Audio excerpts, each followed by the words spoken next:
Hello everyone, welcome to this video. इस session में हम CIB का important component that is bank financial management, उसका मॉड्यूल ए चैप्टर 2 के कुछ इंपॉर्टेंट टॉपिक्स को हम डिस्कस करेंगे। Will get ourselves introduced to the FEMA act, foreign exchange management act. Okay, तो विल टॉक अबाउट दिस। तो ये हम बात कर रहे हैं because this chapter is completely related to the liberalised remittance scheme LRS and इससे रिलेटेड काफ़ी सारे एस्पेक्ट्स यहाँ पे बताए गए।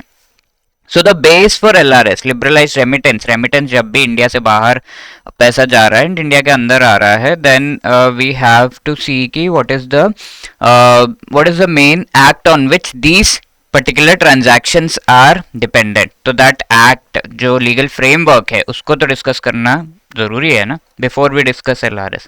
तो फीमा एक्ट का डिस्कशन पहले करेंगे इस पर्टिकुलर चैप्टर में and then will talk about the LRS आगे के सेशंस में।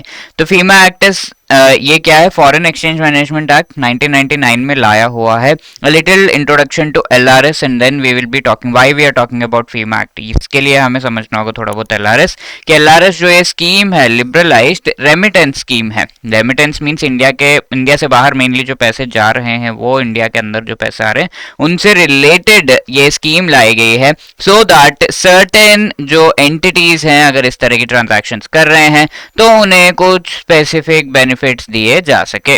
Okay, what are the benefits? Related to tax, related to certain limits that they can send outside within India. ये कुछ benefits होते हैं with respect to these transactions, okay, that are provided as part of this. अब कई सारे ऐसे remittances होते हैं विच आर अलाउड, ठीक है, इंडिया के अंदर। लेटस से जो नॉन स्टेट एक्टर्स हैं या फिर आप कह सकते हैं कि ऐसे कुछ एंटिटीज हैं जो इंडिया के अंदर टेररिज्म फैलाना चाहते हैं, तो they are sending a whole lot of money into India. So उस तरह का रेमिटेंस को तो हमें डिस्करेज करना है, but we have to encourage the remittance that is actually contributing to the GDP and other aspects, economic aspects of India, ठीक है, positive economic aspect. So obviously there has to be some check, ठीक है। तो ये check जो है आपका ये फीमा एक्ट के तहत प्रोवाइड किया जा रहा है कि कौन से ऐसे रेमिटेंसेस अलाउड है, which are not allowed, which are restricted, ये सब, ठीक है।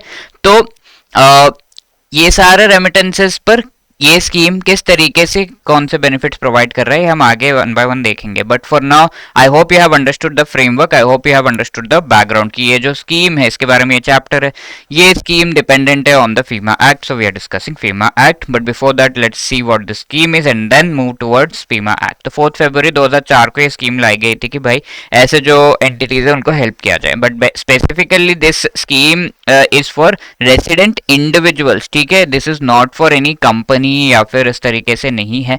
रेजिडेंट इंडिविजुअल्स के लिए मेनली ये स्कीम है, माइनर जो ये पैसा लेन देन कर रहे हैं।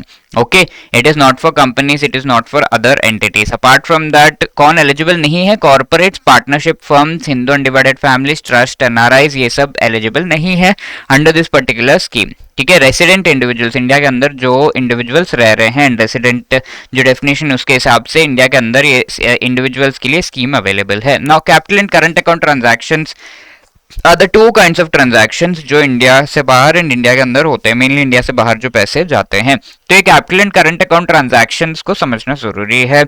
The criteria and the definition of these is given in the FEMA Act. तो capital account transactions are those जहां पर capital account generally asset या liability जब आप create करते हैं international transactions में, that is called capital account transaction.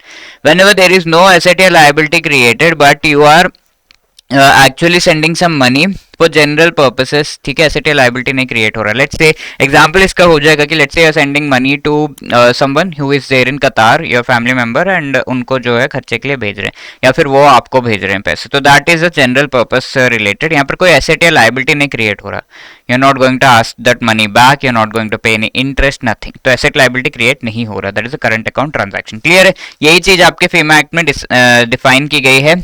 और कैपिटल अकाउंट ट्रांजैक्शन का एग्जांपल होगा resident individual invest the shares और प्रॉपर्टी, ठीक है, यूएस में जाकर वहां प्रॉपर्टी खरीद रहे हैं, शेयर्स में इन्वेस्ट कर रहे हैं, तो that is a capital account transaction. And current account का तो एग्जांपल दिया ही, investments, expenses, travel, family maintenance, medical treatment वगैरह, ठीक है। तो all of these are the examples. Now which sections are actually important as far as this LRS scheme is concerned, that we will see.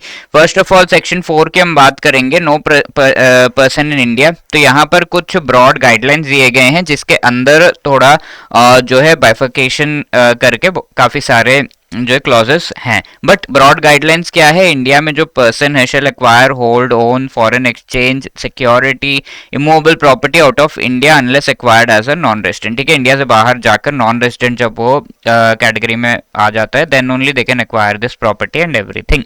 Indians invest कर सकते हैं, but इस तरीके से कैपिटल अकाउंट ट्रांजैक्शन जो है जब वो नॉन रेजिडेंट बन जाते हैं, यानी कि इंडिया से बाहर अगर कोई पर्सन है, उनको अगर सेंड किया जा रहा है ये money by the resident Indian for capital account purposes, यानी कि वहां पर खरीदने के लिए, घर खरीदने वगैरह के लिए, तो that can be coming under the that can be said to be a capital account transaction, and FEMA act के अंदर ये अलाउड है। बट इंडियन पीपल डायरेक्टली जो है ये प्रॉपर्टी वगैरह बाहर इस स्कीम ले तो सकते हैं, बट स्कीम के बेनिफिट्स उनको नहीं मिलेंगे। ठीक है, तो इस तरीके से है अंदर some clauses this can the benefits can also be given. तो सेक्शन 5 में पर्सन में सेल और draw foreign exchange from an unauthorised person for a from an authorised person for a capital account transaction. अगर आपको पैसे चाहिए India से बाहर भेजने के लिए for capital account transaction, you need to take this money from a bank, and bank is generally called an authorised person, या ऑथराइज्ड इसे जो है डीलर भी कहा जाता है। Designated by whom, RBI banks को डेजिग्नेट करता है। For example SBI is authorized dealer, authorized person.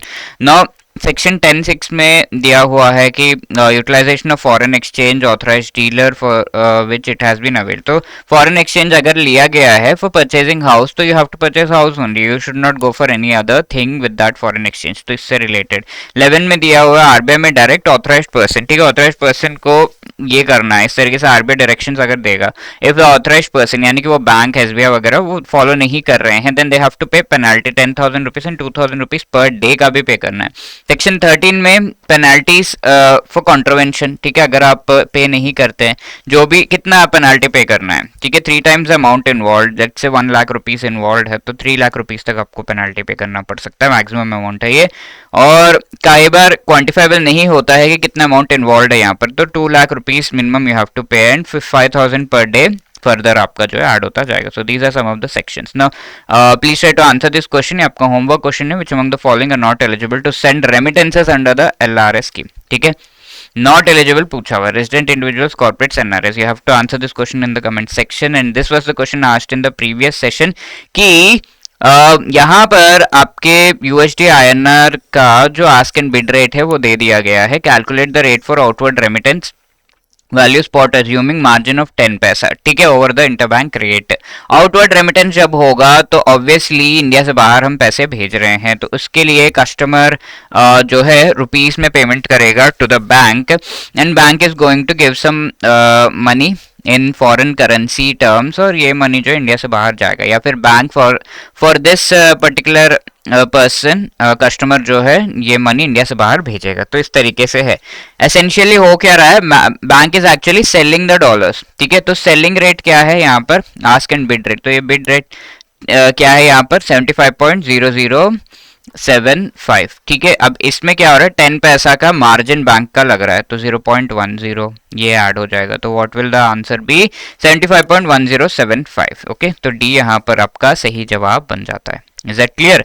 तो जो मार्जिन है वो ऐड हो जाएगा व्हेनेवर ये बिड रेट है। आप जब किसी को मनी दे रहे हैं एज अ बैंक या giving foreign currency, then you are going for this selling rate, you are selling it. Sell करते हुए ये प्राइस है, उसमें थोड़ा सा अपना जो मार्जिन है वो भी ऐड कर देंगे। तो the customer has to pay 75.1075 for each dollar that he is taking. तो that is the thing, and यहाँ पर जो है option D will be the right answer. Let me remind you, if you are preparing for CIB 2025 और अगर आप इसे एक ही अटेम्प्ट में क्लियर करना चाहते हैं and you need guidance for the same, then you can go for the master course of Edutap. यहाँ पर आपको ABFM, BFM, ABM as well as BRBL के जो कॉन्सेप्ट क्लासेस है, शॉर्ट रिकॉर्डेड वीडियोस जो कि आप 15-15 मिनट्स के वीडियोस है on the go while travelling, you can watch them when you are actually break time जब है तब आप उसे वॉच कर सकते हैं, छोटे छोटे वीडियोस। एंड कब आपका चैप्टर खत्म हो गया, पूरा पढ़ लिया है, आपको जो है पता ही नहीं चलेगा, बहुत जल्दी हो जाएगा। That is the thing. And short notes आपको प्रोवाइड किया जा रहा है ईच एंड एवरी चैप्टर का। टेस्ट सीरीज यहाँ पर है, सारे चैप्टर्स के जो है आपको chapter wise MCQs as well as full length mock test provide किए जा रहे हैं। Before the exam live classes के थ्रू आपका जो रिविजन है वो होगा। So we also provide discount of 75%, so CIB 75 is the code that you need to use for this particular discount. Okay, इसके साथ साथ हम live crash course भी launch करने वाले for CIB, so stay tuned, you can enroll into that also, right? So if you have any other queries, you can call on this number or drop a mail at hello@edutab.co.in. Wishing you all the best. Thank you so much.